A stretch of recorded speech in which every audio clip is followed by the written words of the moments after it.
C'est injuste. Vous aurez beau me sortir tous les chiffres, vous avez eu 4 grandes villes. Sur 4 grandes villes, oui. 50% de vos maires ont été condamnés par la justice pour piquer l'argent du contribuable. Et après, vous nous donnez des leçons de morale. Non, donc en fait, je vais vous dire une chose, monsieur Dessinjus. Vous n'êtes pas mieux que nous tous, vous êtes pire que nous tous. La question est de savoir, comment est-ce que le Front National gère les villes. Mal. Alors, vous voulez nous donner des leçons de morale, vous aussi. Non, j'en donne jamais, moi. Monsieur, je condamne ceux qui en donnent. S'il vous plaît. Monsieur Didier, combien est-ce qu'il y a eu d'élus de l'UMP condamnés pour corruption? Ah bah c'est sûr qu'on avait plus de communes, donc forcément en pourcentage, on n'a jamais atteint le taux de 50% de condamnés. Tous ses amis, 50% de tous ses condamnés amis ont été condamnés pour avoir volé pendant des années l'argent du contribuable à Paris. C'est pas de ça dont on parlait. On peut en parler pendant des heures. Je peux en parler aussi pour le Parti socialiste. Comment est-ce qu'on gère une ville? Je vous répète, sur le plan financier, sur le plan de la gestion, la vraie gestion de tous les jours, elles ont été très bien gérées. Merci Valorant de Saint-Just. Vous êtes avec nous, ainsi que Geoffroy Didier, et on s'affronte sur cette question que vous jugez débile, mais on va la poser quand même.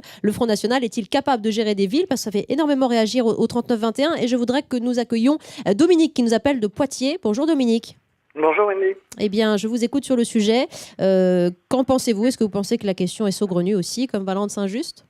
Je n'aurais pas cette indélicatesse à un moment donné, juste une petite incartade quand on écoute ces deux personnes. Là, à un moment donné, qu'est-ce que ça devient lourd, très lourd d'écouter les hommes politiques, c'est vraiment rasant. Ça, c'était un premier point.